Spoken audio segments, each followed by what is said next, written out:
CP ಅನುಭವಿಸ್ತೀಯ.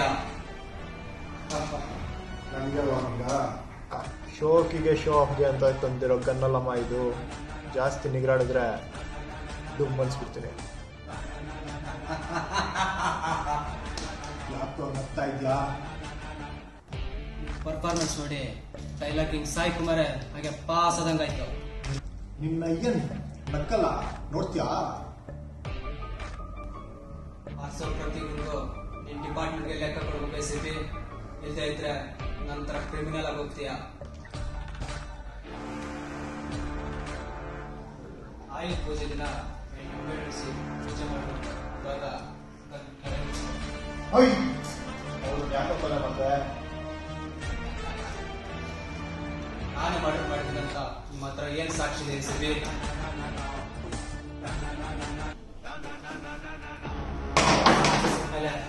Arrest ಮಾಡಿ.